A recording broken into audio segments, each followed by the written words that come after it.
Good morning, welcome back to MMZ అపాక ఛానల్కి. So 9వ తరగతిలో 13వ పాఠం పారిశ్రామికీకరణ సామాజిక మార్పు.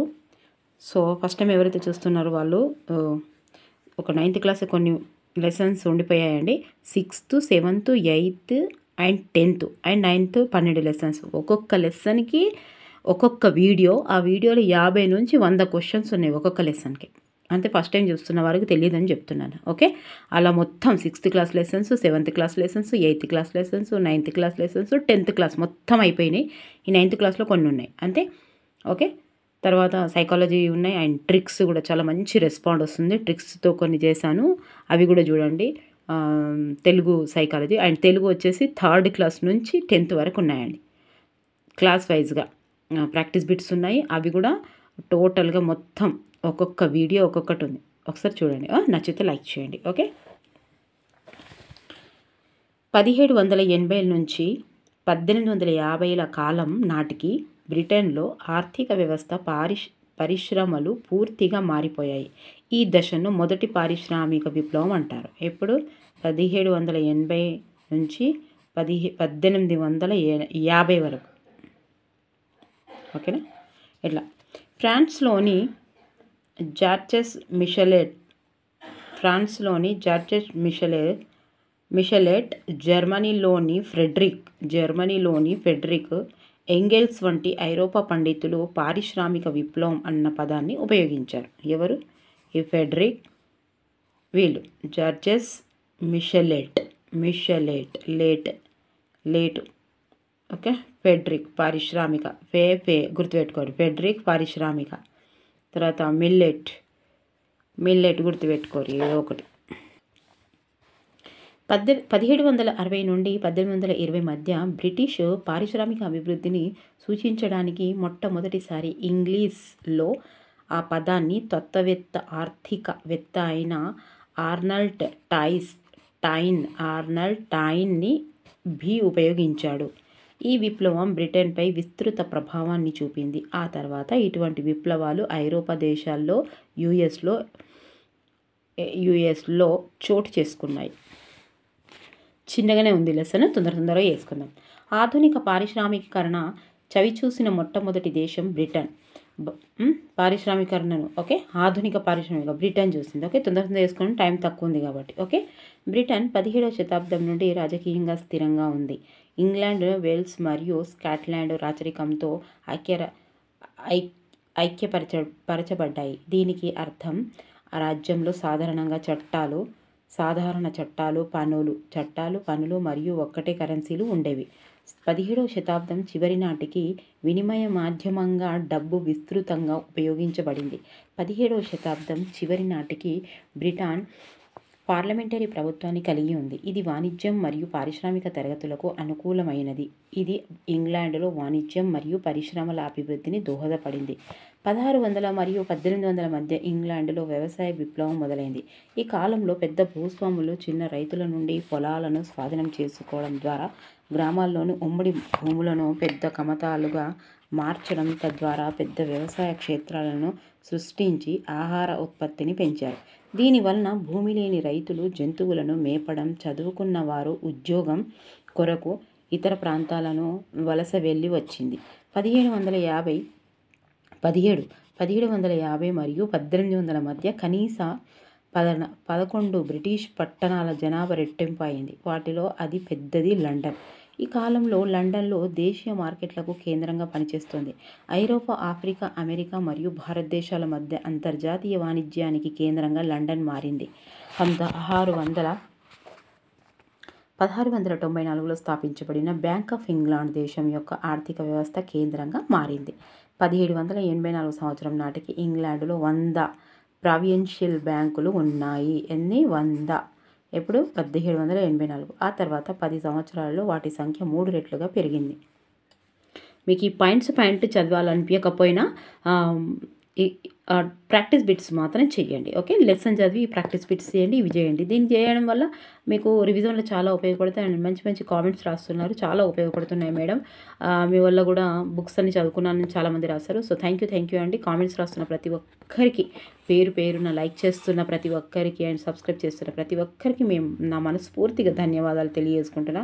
100 దాటాలి, టెట్టులో మాత్రం 100 దాటాలని దేవుని ప్రార్థిస్తున్నా నేను కూడా.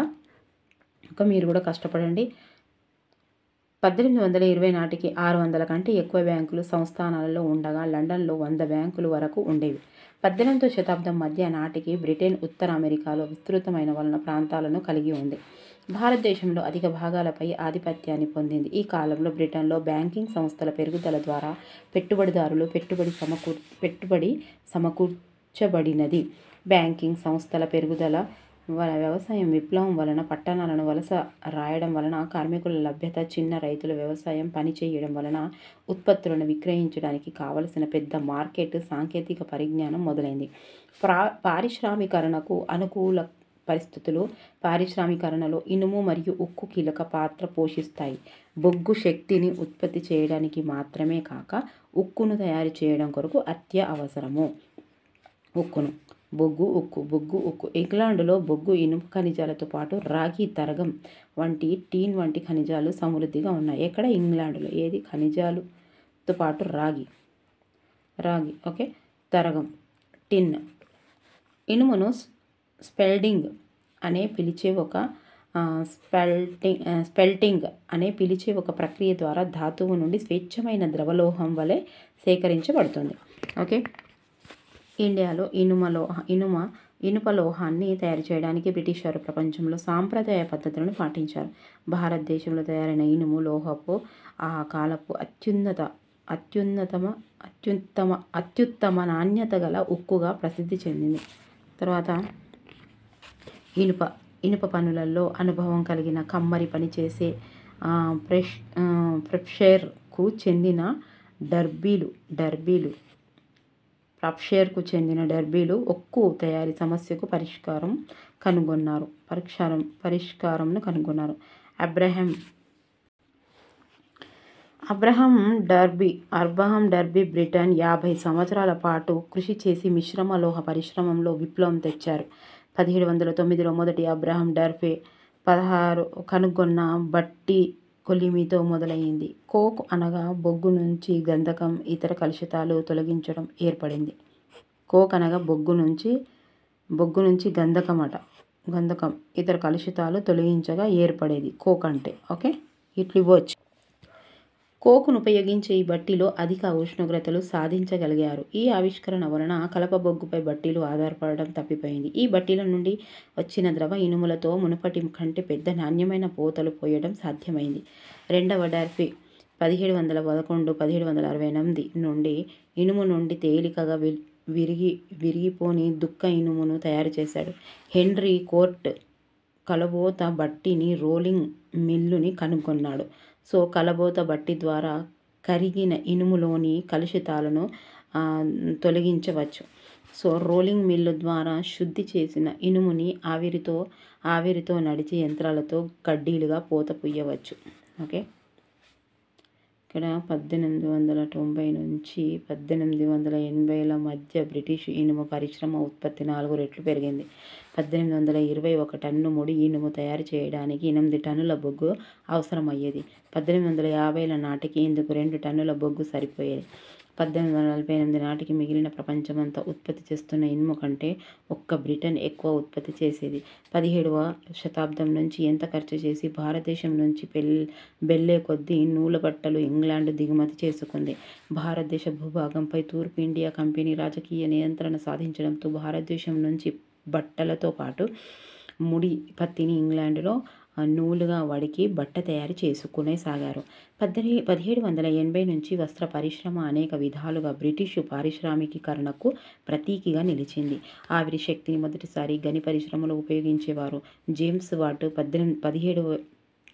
జేమ్స్ వాట్ ఆవిష్కరించిన ఆవిరి యంత్రం కేవలం వీటిని తోడే యంత్రంగానే కాక కర్మాగారాలతో యంత్రాలను కదిలించే శక్తిగా ఉపయోగపడింది.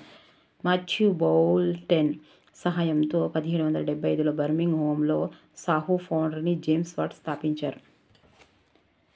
18వ శతాబ్దం చివరి నాటికి జల హైడ్రిక్ శక్తికి బదులు ఆవిరి యంత్రం ఉపయోగింపబడి సాగింది. సాధారణ శకం 1840 నాటికి యూరప్లో మొత్తం శక్తిలో 70% వరకు ఆవిరి యంత్రాలు అందించసాగాయి. పక్కా రోడ్లను తయారు చేసే విధానాన్ని మేక్ ఆడమ్ అనే వ్యక్తి రూపొందించాడు. మేక్ ఆడమ్, ఆడమ్ రోడ్డు, ఆడు రోడ్డు, రోడ్ల ఆడాలే మేక్ ఆడమ్ ఓకే అనే వ్యక్తి రూపొందించాడు. మొదట కాలువలను పట్టణాలను బొగ్గు రవాణా చేయడానికి తవ్వారు. మొదటి ఇంగ్లీషు కాలువ అయిన వర్స్లీ కాలువలను సాధారణ శకం 1761 సంవత్సరంలో జేమ్స్ విండ్లే నిర్మించాడు. మాంచెస్టర్ దగ్గర ఉన్న వర్స్లీ బొగ్గు గనుల నుంచి మాంచెస్టర్ పట్టణానికి బొగ్గును చేరవేసి ఏకైక ఉద్దేశంతో ఈ కాలువను త్రవ్వారు. మొదటి ఆవిరి రైల్వే ఇంజన్ అయిన స్టెఫిన్సన్ యొక్క రాకెట్ సాధారణ శకం 1814లో తయారైంది. 1760లో కలప పట్టాలను బదులు ఇనుప పట్టాలను కనిపెట్టడం, ఆవిరి యంత్రాల్లో పెట్టాలను లాగడం అన్న 2 ఆవిష్కరణలు జరిగాయి. రైలు మార్గాలను కనిపెట్టడం ద్వారా మొత్తం పారిశ్రామికీకరణ ప్రక్రియ 2వ దశకు చేరుకుంది. మొదటి రైలు మార్గం సాధారణ శకం 1828లో స్టాక్టన్, డార్లింగ్టన్ పట్టణాలను కలిపింది. వీటి మధ్యనున్న 9 మైళ్ళ దూరాన్ని గంటకి 5 మైళ్ళ వేగంతో సుమారుగా 2 గంటలలో అధిగమించేవాళ్ళు. రెండవ రైలు మార్గము 1830లో లివర్పూల్ని మాంచెస్టర్ను కలిపింది. 20 సంవత్సరాలలోనే గంటకి 30-50 మైళ్ళ వేగం సాధారణ విషయంగా మారిపోయింది. ఆవిష్కర్తలు 1760-1800 మధ్య వార్తాపత్రికలు, శాస్త్రీయ పత్రికలు ప్రచురితం కొనసాగాయి. కలయ సంఘం 1754లో స్థాపించబడింది. వస్త్ర పరిశ్రమలో ఆవిష్కరులైన జాన్ కే. జేమ్స్ హార్గ్రీవ్స్ వంటి వాళ్లకు నేత వడ్రంగం వంటి వాటిల్లో నైపుణ్యం ఉండేది. ఆ కాలంలో రిచర్డ్ ఆర్క్ రైట్ జుట్టు కత్తిరించేవాడు, విగ్గులు తయారు చేసేవాడు. శామ్యూల్ కాంప్టన్కి సాంకేతిక నైపుణ్యాలు లేవు. ఎడ్మండ్ కార్ట్ రైట్ సాహిత్యం, వైద్య, వ్యవసాయ శాస్త్రాలు చదివేవాడు. ఇతను మొదట్లో మత గురువు కావాలని అనుకున్నాడు. థామస్ సావేరీ సైనికాధికారి.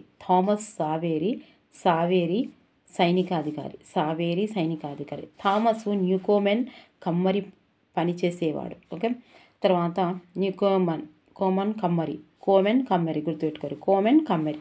జేమ్స్ వాట్కి యంత్ర చలనాలపై పూర్తి అవగాహన ఉండేది. రోడ్డు నిర్మించిన జాన్ మెట్ కాఫ్ చూపులేనివాడు. ఓకే, జాన్ మెట్ కాఫ్ చూపులేనివాడు. అతడు స్వయంగా రోడ్ల ఉపరితలాలు సర్వే చేసి వాటిని ప్రణాళికలు తయారు చేసేవాడు. కాలువలను నిర్మించిన జేమ్స్ బ్రిండ్లే నిరక్షరాస్యుడు. చూసిరా వీళ్ళందరూ ఎట్లా ఉన్నారో. కాలువలను నిర్మించిన జేమ్స్ పెట్టుబడిదారీ వ్యవస్థలో ఉత్పత్తి, కర్మాగార యజమానుల మధ్య పోటీ సాంకేతిక అభివృద్ధికి మరియు నిరుద్యోగానికి దారితీస్తుంది. కొత్త పరిశ్రమలను ఏర్పాటు చేయడానికి దారితీస్తుంది. 50,000 మించి జనాభా కలిగిన పట్టణాలు 1750లో 2 ఉండగా 1850 నాటికి 29 పెరిగాయి. అంటే పట్టణాలలో ఇతర సామాజిక బృందాలతో పోలిస్తే కార్మికుల సగటు జీవిత కాలం చాలా తక్కువగా ఉందని 1842లో చేసిన ఒక సర్వే వెల్లడి చేసింది. 1832లో కలరా వ్యాపించడం వలన 31,000 పైగా ప్రజలు చనిపోయారు. ఇవి అన్నీ ఇవ్వచ్చు మ్యాచ్ ద ఫాలోయింగ్లో. 31,000కు పైగా ప్రజలు చనిపోయారు. ఎప్పుడు? 32లో 31 గుర్తుపెట్టుకోరు. ఓకే, 1832 ఉంది కదా, 31 ఒక 1000 తక్కువ పడ్డారు అన్నట్టు.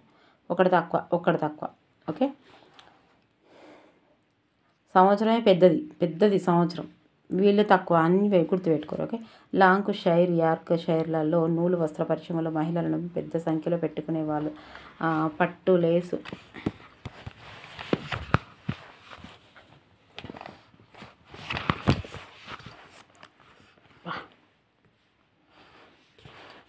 పట్టులేసు తయారీ, అల్లిక పరిశ్రమలో బర్మింగ్లోని లోహ పరిశ్రమల్లో మహిళలే ప్రధాన కార్మికులుగా ఉండేవాళ్ళు.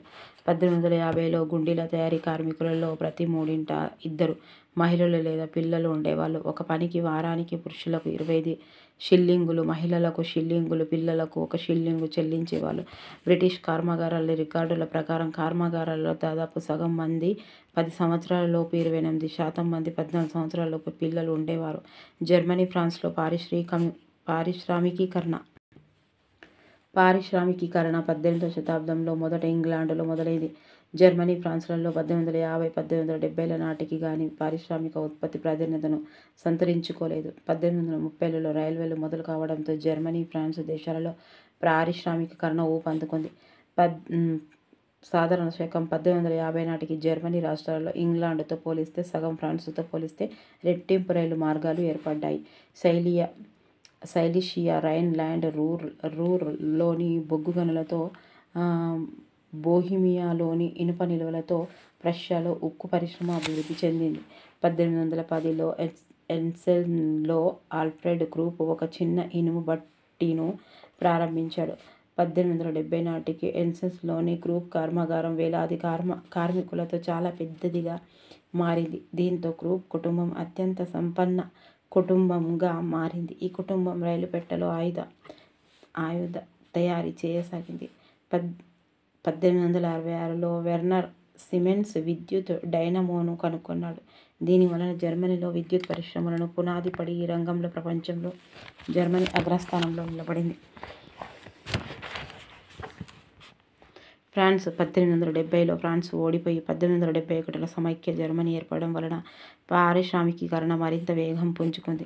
ఫ్రాన్స్ నుండి స్వాధీనం చేసుకున్న లోరైన ఇనుము గనులను ఇప్పుడు జర్మనీ పరిశ్రమలకు లభించాయి. 1816లో బ్రిటిష్ పార్లమెంటు కమిటీలో బాల కార్మికుల పరిస్థితికి సంబంధించి రుజువులు సేకరించి దీని ప్రకారం లండన్ నుండి వచ్చిన వాళ్ళలో 8, 10, 15 సంవత్సరాల పిల్లలు పనిచేశారు. వాళ్ళు 21 సంవత్సరాలు వచ్చే వరకు అసిస్టెంట్గా పనిచేశారు. వీళ్ళు ఉదయం 5 నుండి రాత్రి 8 గంటల వరకు, అనగా రోజుకు 15 గంటలు పనిచేశారు. బ్రిటన్, అమెరికా సాధించిన సాంకేతిక అభివృద్ధి వల్ల కూడా జర్మను పరిశ్రమలు ప్రయోజనం పొందాయి. మొదట్లో నూలు మిల్లులు, యంత్రాల తయారీ వంటి కీలక రంగాలలో బ్రిటన్ ఆధిపత్యాన్ని జర్మనీ పరిశ్రమలు అంగీకరించవలసి వచ్చింది. అననాటి కాలంలోకి ఇనుము, ఉక్కు, రసాయనిక, విద్యుత్ పరిశ్రమలను అభివృద్ధి చేసి జర్మనీ బ్రిటన్ను మించిపోయింది. బొగ్గు ఉత్పత్తిలో బ్రిటన్ ఆధిపత్యం వహిస్తే జర్మనీ ఉక్కు ఉత్పత్తిలో ముందుంది. ఫ్రాన్స్ పారిశ్రామికీకరణ చాలా నిదానంగా కొనసాగింది. క్రీస్తుశకం 1860 తర్వాత ఫ్రాన్స్లో రైలు, రోడ్డు మార్గాలు విస్తరించడంతో పారిశ్రామిక సరుకులను మార్కెట్ పెరగడంతో ఫ్రాన్స్లో పరిశ్రమలు విస్తరించాయి. ప్రపంచంలోకెల్లా అతిపెద్ద ఆయుధ కర్మాగారాన్ని క్రూప్ కుటుంబం స్థాపించింది. ప్రపంచంలోకెల్లా అతిపెద్ద ఆయుధ కర్మాగారం క్రూప్ కుటుంబం అట, గుర్తుపెట్టుకోరి. ఓకే, క్రూప్ కుటుంబం. తర్వాత ఈ కుటుంబం మొదటి కర్మాగారం క్షేత్ర ఫిరంగుల తయారీలో శ్రద్ధ వహించింది. ఈ కుటుంబం 1887 నాటికి 56 దేశాలకు ఆయుధాలు సరఫరా చేసింది. మొదటి ప్రపంచ యుద్ధంలో జర్మనీ ఫిరంగి దళాలకి క్రూప్ కర్మాగారాలు ఫిరంగులు తయారు చేశాయి. 1933లో జర్మనీలో జరిగిన సాధారణ ఎన్నికల్లో క్రూప్ కుటుంబం హిట్లర్కి మద్దతు ఇచ్చింది. నాజీ జర్మనీ పొరుగు దేశాలకు ఆక్రమించుకోవడంతో కొత్త కర్మాగారాలు స్థాపించడానికి కొత్త భూములను ఆల్ఫ్రెడ్ క్రూప్ చేజిక్కించుకున్నాడు. ఈ కర్మాగారాలను అనేకం నాజీ నిర్బంధ శిబిరాలలోని వాళ్ళను తమ కర్మాగారాల్లో పనిచేయడానికి బానిస కార్మికులుగా ఉపయోగించబడినవి. ఓకే, తర్వాత బిట్స్ అండి. పక్కా రోడ్లను తయారు చేసే విధానాన్ని ఎవరు రూపొందించారు? పక్కా రోడ్ల మీద ఏమన్నా ఆడాలి, రోడ్లు ఆడాలి అంటే రోడ్లు ఆడడానికి తయారు చేసింది మేక్ ఆడం. ఓకే, మేక్ ఆడం, పక్కా మేక్ ఆడం. ఓకే, ఆ రోడ్ అనగానే ఆడం గుర్తుపెట్టుకోవాలి. ఓకే, ఆన్సర్ వచ్చేసి ఆడం. తర్వాత ఆధునిక పారిశ్రామికీకరణను చవిచూసిన మొదటి దేశం ఏది? ఇక సి, బ్రిటన్. తర్వాత ఏ సంవత్సరంలో బట్టి కొలిమిని మొదటి అబ్రహం డర్బీని కనుగొన్నాడు? మూడవది ఏది? డి, 1719. సో అక్కడెక్కడైనా మీకు కన్ఫ్యూజ్గా ఉన్నా, లెసన్లో కన్ఫ్యూజ్గా ఉన్నా, పాయింట్లో కన్ఫ్యూజ్గా ఉన్నా, ఇక్కడ మాత్రం క్లారిటీ వస్తుంది. ఓకే, కలబోత బట్టిని, రోలింగ్ మిల్లుని ఎవరు కనుగొన్నారు? D, henry core. 1820 సంవత్సరంలో 1 టన్ను ముడి ఇనుము తయారు చేయడానికి ఎన్ని టన్నుల బొగ్గు అవసరమైంది? ఎన్ని టన్నులు? సి 8 టన్నులు. ఆవిరి యంత్రాలను తయారు చేసే సోరూప్ ఫౌండ్రీని జేమ్స్ వాట్ ఎవరి సహాయంతో స్థాపించాడు? B Matthew Bolton. ఓకే, కలప పట్టాలను బదులు ఇనుప పట్టాలను కనిపెట్టడం ఏ సంవత్సరంలో జరిగింది? బి 1760. రెండవ రైలు మార్గం ఏ పట్టణాలను కలుపుతుంది? ఏ పట్టణాలను? B Liverpool, Manchester. లివర్లు మంచిగా ఉండాలని కలిపింది. లివర్లు ఓకే, గుర్తుపెట్టుకోరు. రెండవ రైలు. యూరప్లో 50,000 మించి జనాభా కలిగిన పట్టణాలు 1750 సంవత్సరంలో ఎన్ని ఉండేవి? ఏ 2. యూరప్లో 50,000 మించి జనాభా కలిగిన పట్టణాలు 1850 నాటికి ఎన్ని పెరిగాయి? సి 29 పెరిగినాయి. ఇక చూసిరా, ఇనుప పోత వంతెన కూల్ బ్రూకెడెల్ను ఎవరు రూపొందించారు? ఎవరు? సి 3వ డర్ఫీ. బ్రూకెడెల్ డల్లుగుంటాడు. Dell derby. ఓకే, 1850 సంవత్సరంలో గుండీల తయారీ పరిశ్రమలో పనిచేసే మహిళలకు ఎంత చెల్లించేవారు? 12వది. బి 7 షిల్లింగులు.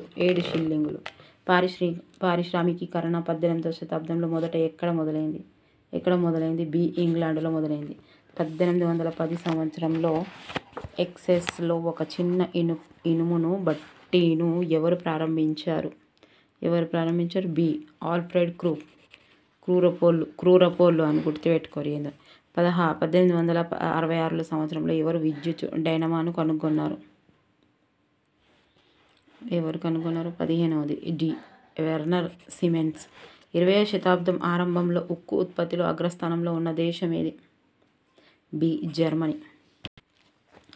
పారిశ్రామిక విప్లవం అన్న పదాన్ని మొదటిసారిగా ఉపయోగించిన వారు ఎవరు? ఇగో డి పైవారందరట.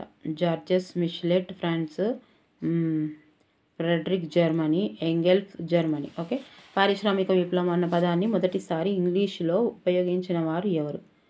18వది ఎవరు? B Arnold టాయిన్. ఓకే, పారిశ్రామిక విప్లవం టాయిలెట్ల వాడిండని చెప్పాడు. టాయిలెట్ల వాడిండో అని చెప్పండి. ఓకే, ఫస్ట్ టాయిలెట్ల గుర్తొచ్చింది, టాయిలెట్ల ఆలోచించి పెట్టిండని గుర్తుపెట్టుకోండి. ఓకే, ఇనుము నుండి తేలికగా విరిగిపోని దుక్కు ఇనుము ఎవరు తయారు చేశారు? బి 2వ డర్ఫీ. ఏ సంవత్సరంలో బర్మింగ్ హోమ్లో సాహు ఫౌండ్రీని జేమ్స్ వాట్ స్థాపించాడు? 20. బి 1775. మొదటి ఇంగ్లీష్ కాలువ అయిన వర్స్లీ కాలువలను నిర్మించుటలో గల ఉద్దేశం? ఏ బొగ్గు గనుల నుంచి మాంచెస్టర్ పట్టణానికి బొగ్గు చేరవేయుటకు. ఓకే, మొదటి రైలు మార్గము ఏ పట్టణాలను కలుపుతుంది? Stockton Darlington. ఏ పట్టణం? మొదటిసారి చూడంగానే డార్లింగ్ స్టన్ అయిపోయింది. ఓకే, మొదటిసారి రైళ్ళ మొదటిసారి చూసి డార్లింగ్ని చూసి స్టన్ అయిపోయాడు. 1850 సంవత్సరంలో గుండీల తయారీ పరిశ్రమలో పనిచేసే పురుషులకు ఎంత చెల్లించేవారు? 23వది. డి 25 షిల్లింగులు. ప్రపంచంలోకెల్లా అతిపెద్ద ఆయుధ కర్మాగారాన్ని స్థాపించిన కుటుంబం ఎవరిది? బి క్రూరపోళ్ళు. వీళ్ళు క్రూరపోళ్ళు అని గుర్తుపెట్టుకోరు. మొదటి పారిశ్రామిక విప్లవ దశను గుర్తించండి. సి 1780, 1850. బ్రిటన్లో మిశ్రమ లోహ పరిశ్రమలో విప్లవం తెచ్చిన వారు ఎవరు? ఏ మొదటి అబ్రహం డర్ఫీ. ఓకే, 1800 నుంచి 1830 మధ్య బ్రిటిష్ ఇనుము పరిశ్రమ ఉత్పత్తి ఎన్ని రెట్లు పెరిగింది? 27. సి 4 రెట్లు. 1850 సంవత్సరంలో 1 టన్ను ముడి ఇనుమును తయారు చేయడానికి ఎన్ని టన్నుల బొగ్గు అవసరమైంది? ఏ 2 టన్నులు. మొదటి ఇంగ్లీషు కాలువ అయిన వర్స్లీ కాలువను ఎవరు నిర్మించారు? 29. డి జేమ్స్ వెండే. మొదటి ఆవిరి రైల్వే ఇంజన్ అయిన స్టెఫెన్స్ యొక్క రాకెట్ ఏ సంవత్సరంలో తయారైంది? బి 1814. రోలింగ్ మిల్లుని కనిపెట్టిన వ్యక్తి? D henry coat. 1850 సంవత్సరంలో గుండీల తయారీ కార్యక్రమం కార్మికులలో ఎన్నవ వంతు మహిళలు లేదా పిల్లలు ఉండేవాళ్ళు? సి 2/3. బ్రిటిష్ కర్మాగారాల రికార్డుల ప్రకారం కర్మాగారాలలో ఎంత శాతం మంది 14 సంవత్సరాలలోపు పిల్లలు ఉండేవారు? 33. బి 28%. ఓకే. 20వ శతాబ్దం ఆరంభంలో బొగ్గు ఉత్పత్తిలో అగ్రస్థానంలో ఉన్న దేశం ఏది? 34. ఏది? C Britain. పారిశ్రామిక ఇది చూద్దాం, పెద్దగా ఉంది. పారిశ్రామికీకరణ సమయంలో మహిళల పాత్ర గురించి ఈ క్రింది వాక్యాలు పరిశీలించండి. ఓకే. పురుషుల కంటే తక్కువ కూలీలు పని చేయడానికి సిద్ధపడే మహిళలను పనిలో పెట్టుకునేవాళ్ళు. లోహ పరిశ్రమలో మహిళలు పని చేయడానికి అనుమతి లేదు. 35. ఏంటిది? బి. ఏ సరైనది, బి సరికాదు. ఏ సరైనదట. ఏంటిది? పురుషుల కంటే తక్కువ కూలీలు పని చేయడానికి సిద్ధపడే మహిళలకు పనిలో పెట్టుకునేవాళ్ళు. కరెక్టే కదా. ఏ సరైనది, బి సరికాదు. ఏ సంవత్సరంలో బార్మింగ్ హోమ్లో సాహు ఫౌండర్ని స్థాపించారు? డి 1775. జతపరచము 37. 37. ఇగో చూడుర్రి. 37. 1వ బి అబ్బా. 1వ బి. ఇగో 2వ సి. 2వ సి. ఇగో 3వ ఏ. ఓకే. మొదటి రైలు 1825. రెండవ రైలు 30. రెండింటికి 5 సంవత్సరాలు. కళల సంఘం 1754. అదే పాతది. ఇంకా జతపరచం అబ్బో 38. జతపరచం చూడరు.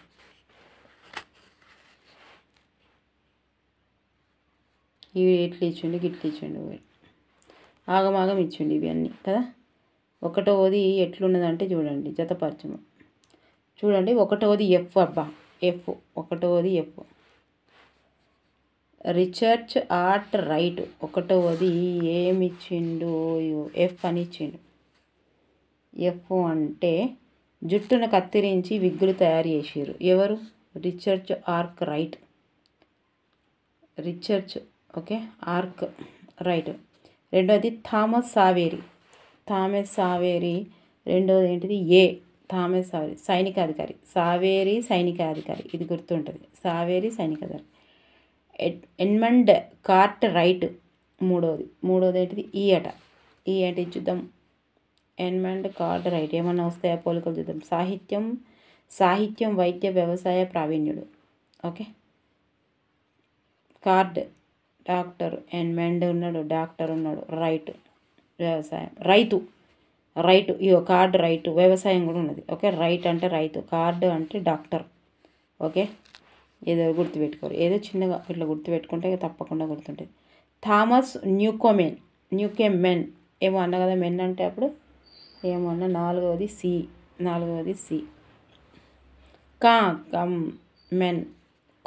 కామెన్ అంటే కమ్మరి. కమ్మరి. ఓకే. తర్వాత వచ్చేసి జాన్ మెట్ కాఫ్ 5వది బి అట. జాన్ మెట్ కాఫ్ రోడ్డును నిర్మించాడు. తర్వాత జేమ్స్ బ్లిండే 6వది ఏంటిది? జేమ్స్ బ్లిండే కాలువలను నిర్మించాడు జేమ్స్. ఓకే. నచ్చితే లైక్ చేయండి, సబ్స్క్రైబ్ చేయండి, షేర్ చేయండి. ఓకే. 6th క్లాస్ నుంచి ఉన్నాయండి సోషల్. ఒక్కొక్క లెసన్కి ఒక్కొక్క వీడియో ఉంది. ఓకే. ఇంకా వేరే వాటిని బట్టి చూస్తే ఈ లెసన్ చాలా చిన్నగానే ఉంది. ఓకే. నచ్చితే లైక్ చేయండి, సబ్స్క్రైబ్ చేయండి, షేర్ చేయండి. Thank you for watching. By. Take care.